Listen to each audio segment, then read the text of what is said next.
Honorable Swart.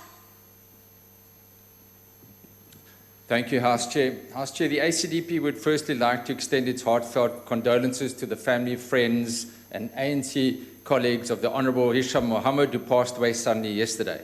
I've known Hisham for a number of years, both prior to and since serving with him on the Justice Committee, and our thoughts and prayers are with his family and friends at this sad time. House Chair, the proposals in this bill in both these bills are directed at saving jobs and helping businesses, households, and individuals. And whilst the ACDP welcomes the provisions of these bills, let us not forget that South Africa has experienced the hardest lockdown globally. And we all supported the initial lockdown, but not the many irrational regulations that have had a devastating impact, not only on businesses and the economy, but on people's lives, as well as making almost 300,000 people criminals. The ACDP has always said that we need to protect lives and livelihoods, and the further reopening of the economy has created a certain degree of positivity for many struggling South Africans who are desperate for good news to temper the daily corruption exposés.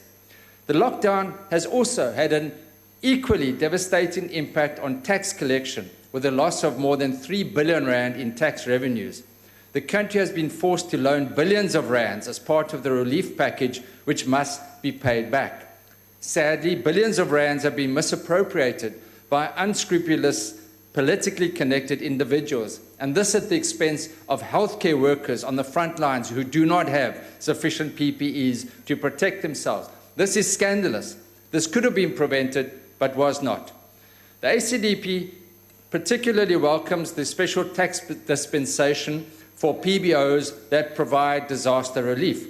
This is clearly to be welcomed, and we commend all those churches, faith-based organizations, and other organizations that have helped the poor and starving during the lockdown. In particular, we wish to commend Dr. Jonathan Soekers of the ACDP and those ACDP leaders that contributed to the Joseph Storehouse feeding scheme in various provinces.